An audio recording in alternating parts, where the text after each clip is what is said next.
Hello, everyone. Thanks for checking out Bits and Bolts, your bi-monthly tech coffee break. Hopefully, you have a hot beverage in hand. And as always, Stuart Clark, your Africa's territory manager, and myself, Armaan Sami, are here to guide you through some different or new things which have been released or changed that we just want to raise to your awareness as far as what's going on in SureMDM. With that, we'll just jump right into it, but at any point, you have our email and contact information here. We will be asking for quite a bit of feedback, at least to one of the points today, so please jot these down if you don't already have them, and we look forward to hearing from you. But today's topics is going to be, or I will discuss the enhanced or enablement of advanced device management functionalities for Android. We'll explain what this is because, yeah, I think you all probably already have an idea about it, but I want to show this to you and give you a better understanding of what's gone into this implementation and what the concept is behind it. And then afterwards, Stuart will talk a little bit about SureMDM, the agent, and how it's been integrated with SureLock and SureFox, some of the pros and cons and different scenarios that you might find yourself in if you are looking to use the embedded version of SureMDM, SureLock, SureFox. Yeah. With that, I'm just going to hop over to my MDM console. This is regular European hosted SureMDM. And if I come down here to the bottom left-hand side of the screen, you're going to see that I have two devices which are unapproved. That is this one here. I hope you guys can see that. And this one when it powers back on here. I'm going to approve them quickly just so we see what happens as they start to get enrolled into SureMDM. But just to make sure that there's no funny business, I will also be showing you the profiles because as we advance or as we allow this advanced functionality, what's going to happen, I'm just going to hit try again on the device so it starts to do the enrollment on both of them. I have a Zebra device here and a Motorola device. And as they get enrolled, what we're going to have done beforehand, which I've already done, is come over here to account settings, account settings, Android management, and miscellaneous. And you'll see that I've already enabled advanced device management.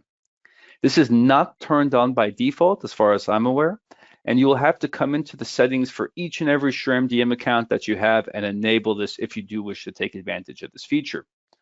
All this feature does is as you are enrolling a new device into SureMDM, if it has already an enterprise agent, it will automatically be enrolled into SureMDM and it will automatically get the correct enterprise agent, the latest version, added onto that device. Meaning that you will no longer need to go back and forth and check, sorry, as I go through the Google multitask and go through some of the Google features and acceptances on these devices. But yeah, you'll no longer need to come in, find the right enterprise agent and push it to a device. The MDM console will already figure out which EA, enterprise agent, or in the case of Zebra and other manufacturers, OEM agent is correct, and it will automatically push and install it onto those devices for you. So I'm going to show that here. However, there are some prerequisites you do need to keep in mind of. So for this to work as we want it to, you're going to have to come over to profiles, and you're going to see that I have a default profile. That's basically the profile that's going to get applied to this device. And if I come here and modify it, you'll have to, in system settings, turn on and enable unknown sources. Needless to say, if you forget this step or if unknown sources is not enabled, this plugin will not be installed, enterprise agent or OEM. But just to show you again, if I come over here to application policy, I only have two apps being installed, Astro Contacts and SideJig for navigation purposes, and nothing else has been adapted or changed in this profile. Just going to hit save, come back to home, do a refresh here, and you see that these other two devices have already populated and are now showing in my MDM console, as they should. And as they go through the enrollment, you'll notice here that in this case, it's already been done. This default profile has been pushed, and that's it. Nothing else has been done to this device. There's no scheduled. There is, however, this quick action here, which is just showing that some apps fetching has been done and refreshing has happened after the time of enrollment. That's it. And if I come here and do another refresh, we'll see that that one's done. The Moto got enrolled a little bit later, but it will look exactly the same. So there is only the same default profile. The play for work is still being configured, and that is all that we see here on the device. Now, as I mentioned before, this checking an auto installment of the EA does not show itself on the console. So it happens completely in the background, which means if you want to verify or confirm that this application has properly been installed, you will probably be best off coming to the grid up here and adding it as an installed application. So let me just go OEM Agent, and I think it's going to be, oh, sorry, this one here. I'm just going to hit save. Now, again, keep in mind that it will not show right away. It will take some time, not only for the application to get installed, but also for the app list to update and show you the information. So if I come here to apps, you'll see that as it refreshed just about 4 minutes ago, probably at the time of enrollment, it still does not show the enterprise agent. And I'll have to refresh it. I'm not going to wait here, but it'll take some time to actually fetch it and show it here on the console. However, on the device side, you will have access and you will see all the notifications kind of walking you through and telling you that everything's been installed. So still hard to see and small, but you will be able to follow the status on the device side, as you will need to wait for the MDM side to start to show this information for you. What is important then, of course, is just keep in mind any updates or anything still need to be managed by yourself. So this will do the first update and the first push of the MDM, of the enterprise agent or OEM agent to the device, but after that, you still need to maintain it. This is only to help you during enrollment and to hopefully simplify the complex profiles, or you having to go back and forth, look for the latest version of the EA, either on our repository or check with Stuart, myself, or some of the SE teams to get it. So it should do this for you automatically. Please keep in mind that it is still, let's say, or the repository in the background is still a work in progress. So the team is still linking different hash codes. I'm sure many of you will have been asked in the past to provide a hash code for us to give you an EA. We are still linking and mapping all of these together. So it will still take some time for all the different, especially some smaller niche devices to have this added. But many of the larger manufacturers and vendors are already updated. And you might also notice that down here, my Moto here, if you're very, very good at recognizing and going back and forth on hash codes, you might even notice that the hash code here is a generic Android hash code. So it's just the standard black and white hash code that comes out on a regular, or let's say comes on part of the Android build that vendors sometimes do not change, and you might see that here as well. So in many cases, if it's a one-off, or in this case, my Moto is like a factory test release special build, it has just a standard hash code and it will automatically fetch that as well. So the goal here being to simplify and to standardize enrollment, especially if you have multiple or different types of devices. However, as I mentioned earlier, if you do not see this working on some of the devices that you're testing, just let us know, either Stuart, myself. You can also notify tech support at 42 Gears if you'd like, but we'll make sure to prioritize the addition of that device and the right EA agent. So just to recap quickly, functionality is here to automatically install EA or OEM agents. But to make this work on your accounts, you'll have to go into account settings and enable this under Android miscellaneous. And you'll need to make sure that the profiles, which you have to have set one as default anyway before a device comes into the MDM, but just make sure that that profile also has unknown sources enabled with it. So just two things to make sure you do as you're setting up or enrolling a new device into the MDM console. As I mentioned earlier too, like this can take a little bit of time. I'm just checking this device. It is still going through the basic enrollment in the background. The reason, by the way, that this takes some time is the device goes through the full enrollment. We fetch all the information, and then this process happens in the background afterwards. So do be patient with it a little bit. Maybe in time we'll work out a way to make it a little bit faster, but from my testing, it takes about a minute or two before it's finally pushed to the device. While we're waiting, I can hand over to you, Stuart, as I don't see any questions, but of course, if any do pop up, just let me know.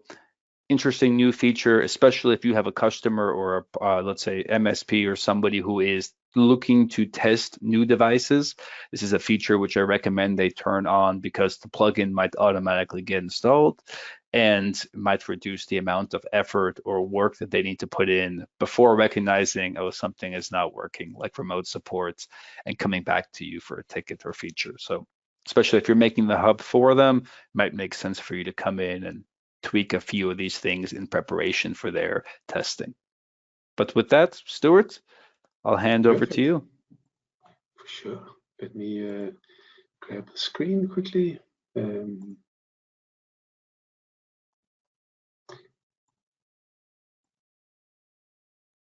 Good. Well, there we go. Thank you very much. That was really interesting. I can see many of our partners and customers taking advantage of the, I guess, more seamless process of getting those devices enrolled. So I'm going to have, I guess, more of a discussion, and I will refer to a couple of the points on my console. But we in a discussion that Armaan and I had a little bit earlier this week, we realized that although we assume many of our partners and many of our customers understand the process or the flow of what we've made in terms of the changes around the SureMDM agent and integrated SureLock and SureFox, there are many who don't, and so it really is about, I guess, identifying, for those of you who are not familiar with this, where or how we could make your deployment of particularly a lockdown or a kiosk environment, as well as managed browsing functionality, a little bit easier. And so let me jump into my console. I think as a perhaps a step back, as all of you would know, or as I'm sure all of you would know, we historically have always offered SureLock and SureFox and SureVideo as a standalone application. And again, many years ago, and up until more recently, probably more so with SureFox than SureLock, a number of our customers and partners are installing that as a standalone application on their devices. And what that means ultimately, other than the effort of installing, is that there is also a separate licensing process that takes place. So the licensing email that a customer or a partner would have received on having ordered those licenses includes an activation code for SureLock, SureFox, and SureVideo. And there was a process of going about adding that activation code. And I'm going to show just very quickly for those of you who it might seem familiar. If I was to go to SureFox, for example, there was an option under the Advanced tab to be able to add the activation code, or under the About tab to be able to add the activation code. And obviously, this was important, and this consumed the number of licenses that you had. If you had bought 50 licenses, these licenses were consumed, and in the case where you perhaps had to replace a device or relicense a device, there was a process that was required to deactivate that license and to re-enable it on potentially the replacement of this device. And so historically, again, we've separated these into SureLock and SureFox. For those, I guess, of you who've been using it more regularly, you may have noticed that over the last, I guess, 6 months, Armaan, how long do you think it's been? We've begun adding more and more. How good is my time guess? Yeah, probably a little more than 6 months. Yeah, SureLock a while, and then SureFox is slowly, maybe also a year, plus minus. For sure. Perfect. So you would have noticed that the large majority of what was historically available within the SureFox standalone job has been added and added and added within our SureLock settings job. And I'm speaking specifically from a console perspective at the moment. The managed websites functionality, which was historically just the ability to add a simple shortcut, is now or has now been expanded to include many of those functions that were historically allowed within the ability to add websites. So for example, you will see the ability to be able to enable various options, as well as things like creating or defining an icon per web shortcut, as well as those that we would have historically referred to as the browser preferences and display settings. So again, configuration using an example of allowing uploads or downloads from particular shortcuts or sites. This was historically controlled directly within the SureFox application. And so I'm sure you can see where we're going. The idea for many of our partners and many of our customers who ran a completely separate standalone version of potentially SureLock or potentially SureFox, and I'm specifically using SureFox in this example, there is now no longer the need to be able to do that. Saving obviously in terms of the effort of deploying the SureFox application on the device, and secondly, saving in terms of that activation and the managing of that completely separate environment. Kind of carbon copy what I just described around SureLock for those of you who were potentially still using SureLock as a standalone application.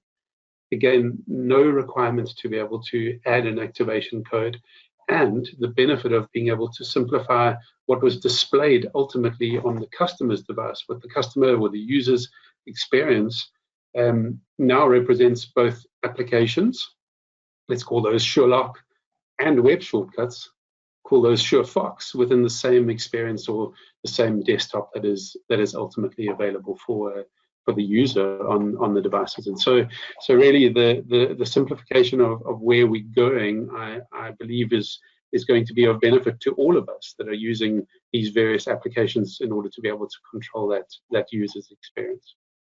There are, I guess, a question that might pop up, or there is a question that might pop up. How do I handle an environment where perhaps my device already comes pre-built or pre-shipped with system applications that include SureLock and SureFox? And I've got, in fact, a device in front of me that is exactly the case. And so in this scenario, there is a reasonably simple step that will allow you to be able to hide both of those applications that are sitting as I guess we could call standalone applications on the device. Let me get this on again. Sorry, it was off for a second. And what you would see in this device that I'm using right now is that I physically have a SureFox and a SureLock application installed on this device. In a scenario where I'm expecting to be able to use my configuration in the way that I've just shown you, it's not going to work in I guess the simple way that I've just described. And so the recommendation for those of you who have SureFox or SureLock running as a standalone application, whether it came as a system installed or as a separate standalone installation, would, I guess, be to uninstall if it was a selection that you had made or an installation that you had made. But in the case where these are system applications, our recommendation is to use our application settings job. And you would see, in this case, I have the ability to be able to search for my Sure applications. Give it a second, sorry, it seems I'm running a little bit slow. I can go and find my standalone SureLock, standalone SureFox, add them to my list or my action list down the right-hand side, and the recommended way of handling this would then be to hide those applications. This would be in the scenario where these are system installed applications on the device, and in this case, obviously with the Daily Logic, the device that I have, this is exactly what the scenario would be. I'm going to quickly show you, and I had pre-built this job in some of the preparation that I had done for this call, but here is my bits and bolts SureLock and SureFox hide application. I'm going to push that onto the device quickly, and while I do that, continue to have a look at the screen and show you that obviously those applications, system installed applications, are removed, and the benefit of it. Apologies. the benefit, obviously, of this in this scenario is that I now have the ability to hide those system applications and then build my integrated SureLock in the way that you would have seen. And I'm sorry, I had to restart the remote session, but you will see that my SureLock and SureFox standalone applications have now been removed. The only remaining application being the SureMDM agent, which is ultimately what is driving the, let's call it, the new format of SureLock and SureFox. We are also obviously aware, and perhaps important to mention, that while we have migrated the large majority of the SureLock functionality, SureFox functionality at this time, there may be one or two features or functions that we haven't yet done. And please reach out to any of our team, account manager, myself, Armaan, and let us know, because it would be something that would very quickly be able to be taken on and included within the allowed applications or allowed websites shortcut in our SureLock environment on SureMDM. So yeah, I just wanted to give you a quick idea again of where this might be. One of the things, and perhaps important to be able to show, and I'm going to quickly push a SureFox or a SureLock job to my device in order to be able to do that, is that we have more recently added some of the really nice shortcuts, being those that specifically allow to be able to adjust orientation, for example. And it's a really useful use case, and I hope that perhaps for some of you it would be the same, where ultimately users are making use of wearable devices, and these wearable devices maybe are worn either on left or right hand. And so within our current environment, as you would see, I have the ability in order to be able to, or the ability to be able to define the orientation by shortcut. And so that obviously becomes really, really helpful in the environment that I've mentioned, where there is the possibility of users that are using some wearable devices. And I'm going to show you quickly, as I said, under the allowed websites, if I was to add a shortcut, and if I was to browse down a little bit further in this list, you will see the screen orientation environment. As you probably would have heard Armaan and myself mention in the past, there are certain of these features, screen orientation being one of those, that has been released on the agent level as of this last couple of days, and within the next few days will be released within the console environment. And so it may be worth having a quick look in the agent level configuration if there is anything that you see that might be missing in the console, specifically if you're using the newer features. Armaan, anything else that you can think of that might be good to cover on this? I know, again, for some this is probably a boring slot that I've covered, but I think for many others this might completely change the way that you do those specific deployments and simplify it in the way that you potentially would have built your configuration in the past. Yep. I mean, I think what's important to just open up and say is please let us know if you see something missing, because our team keeps adding and doing more things to it. What's important to understand from 42 Gears is, like, back-end team is there's the device agent side team and there's the server side team, and their release schedules are a little bit different. So sometimes you might see something happen or first available. Let me say this, it's always first available on the device before the server. And if you see something missing, don't worry, it's still going to work if you take those settings, you pull it, or you take the XML and you put it into a job in SureMDM, but it might take a bit longer before you see it visually on the console. So two things, keep that in mind. Let us know if it's something that's delayed or you're not seeing for longer. Stuart and myself can push it to make sure it's done. And then also, if you see, or there's a feature you used in SureFox independent that is not there in the embedded, let us know, and then we can look at getting this added on top. There was a question really quick, Stuart. Sorry. Yeah, for sure. No, go for it, because the question's off topic. I was just going to mention. We have previously covered the ability to be able to take a configuration from either SureLock or SureFox and create a job within the console in one of our previous bits and bolts sessions. So in the interest of time, I'm not going to cover it now, but please have a look back if that is something that you are unfamiliar with.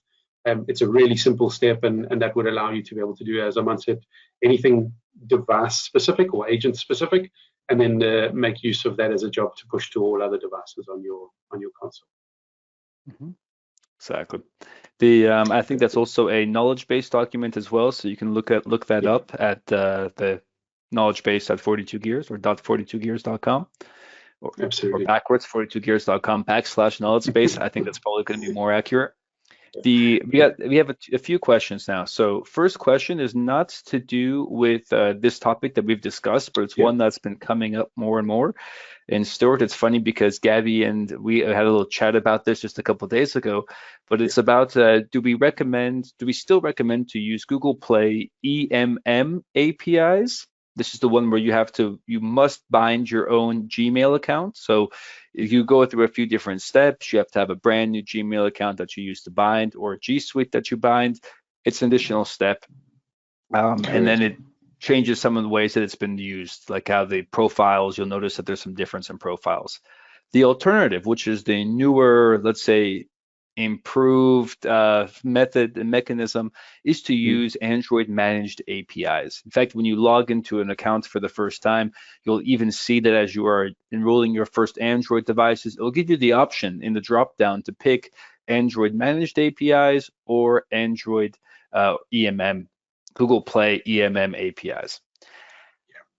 I still recommend, I know that this is going to be kind of contra Google and the market. I think that everybody wants you to go to Android managed APIs, and you most certainly can. I personally don't recommend it yet because let me say this from past experience. I remember when Google Play EMM was released, and for years they said, hey, you should use it. Anything Android 9 and newer, it's the best. And they said a lot and they promised a lot, and it is there now, but it took a long time to get to that good state, and it was very painful for a long time. I still feel a lot of that pain with Android managed APIs, and you might have also, I know Stuart and the team at 42 Gears, we received email notification that certain features like factory resets are not supported, but are bugged and not working. It's an issue, Yeah, so it's you can use it. The market and the world will tell you to use it. Yeah. I would just be a little bit skeptical of it. Google Play works very well. Google managed is still a little bit, or Android managed and Android Play still a little bit on the rock. So just take it with a grain of salt. Maybe make a new MDM account and test it. Try it, because also what's available in these APIs through the profile is different than what's available with Google Play. But this is a topic we can have offline as well. I know who you are, so we can get in chat later. But very interesting topic. Maybe it's worth the bits and bolts, Stuart. So it's kind of a bigger open one, but it might be something interesting we can talk about. Absolutely. Then there was a longer question. So it's a good one. How can I configure driver safety profile in SureLock? Do I understand properly that I have to save a normal SureLock profile as a SureLock settings and then to do an upload to the device? In this upload, he gave a very good example, like /SD card /downloads /SureLock.settings, and reference this file in the driver safety mode profile settings. You still need to. Yes, it takes the same work mechanism. For those of you which don't know this feature or have not used it, driver safety mode is a setting where you can essentially set different thresholds, and say as your device is traveling at, I think 20 or 30 kilometers is like an hour is the slowest, or is the minimum at which it will engage. If you exceed this, you can do different things without needing a profile. You can do things like drop a gray banner over the screen or lock the screen so you can't engage with it. But you can actually say when this device is in motion, use a different profile. So maybe instead of having access to email, phone, and blah, blah, blah other apps, you only have access to Google Maps, Sigic, whatever your tracking application is or routing application is. And this way you reduce the chance to, let's say, distract a driver. Now, Yeah. this feature, to use this default profiles, you have to save a separate profile on the device. So what this means is you'll take one device, you'll create this restricted profile, export it in file form, and then push it to a device. And then in the SureLock settings of the main SureLock driver safety mode, you will need to actually use that and apply that same profile and map it, as mentioned earlier with the SD card / blah, blah, blah. So SureLock knows which profile to use. It should work exactly the same in the embedded version. However, you still will need to do that. It is an interesting request because I have not thought about it for a while, but for user, I know Stuart, but for multi-user mode, you can just save the profiles in SureLock. Yeah, So absolutely. I need to do some playing around. yeah. It's I do a really think that's interesting very, case. yeah, and very good feedback because I think this is something that we should be able to handle in a let's call it more seamless manner. So we'll check with the team and see what we can do here and if there's an update planned for this. But For sure. very good feedback. Thank you for Yeah, it. thank you guys. Thank you. But It's yeah, to answer the question, it yeah. should work the same way. But sorry, Stuart, you can keep going. If there's more questions, I'll let you know at the end. Super. Well, I have just the last few. I think just in terms of kind of wrapping up. Thank you to you, those of you who joined the CTO webinar that Prakash hosted last week. For those of you who didn't join, he covered some really interesting topics. You'll see them on the left-hand side of the screen. I think a lot around specifically our Sure IDP. And then a little bit shorter, I guess, on the advanced search query and the things connectors and the way that we are working on those. I always cover it in the next slide, but for those partners of ours that are not using Cosmos Partner Portal, this is perhaps the reason to go and do it. It does give you access to, aside from many other things, the ability to grab the recorded webinar. This obviously is not available to everybody. It's only available to our partners. And if you have already registered, or if you need to be able to get access, the QR code on the bottom right-hand side of the screen will take you directly to this particular webinar, where it's saved in the console. And then, as we always do, just to wrap up, a reminder, please, our community and our knowledge base are obviously there and are available and are filled with really helpful information. The community, I guess, more so in terms of a live type of environment where there is an opportunity to be able to ask questions, and a number of our team are responding to those. The Academy, and for those of you who have not signed up with our Academy, a reminder that you can go right through to our technical expert level. And then obviously the Cosmos portal, as I mentioned below. And to get access to Cosmos, you will need to speak to your account manager to trigger it from the back end on our side. But it's really simple, and almost immediately you will receive an email with your access details. We covered this at the beginning for those who had joined before we had even clicked start. Just a reminder that Gabby is keeping track of those of you who join, and each of those joins of our Bits and Bolts webinar entitles you to essentially a ticket within the lucky draw that we will do at the end of December. We're absolutely going to try and twist Gabby's arm to see if we can get her to add some extra tickets for those who are there early each time, and reward those of you who are. So, and lastly, as Armaan said in the beginning, obviously, I'm sure by now you have both of our email addresses. Please feel free to reach out to either of us, to your account manager or to partner marketing. That email is monitored by Gabby and the rest of the partner marketing team. And for any inquiries more around technical support, the tech support team is available on email 24/7 and via various other methods, including Intercom, for example, on the large majority of your hub, if you are using hub, or individual customer consoles if you are using those. With that, no other questions. Armaan, have you seen anything coming through or not? No, that's it for now. Perfect. Good. Well, thank you so much again, everybody. We will see you on the 28th of May, so in 2 weeks' time. Good. Wonderful. Thank you all. Bye-bye. Cheers, now. everybody. Bye-bye.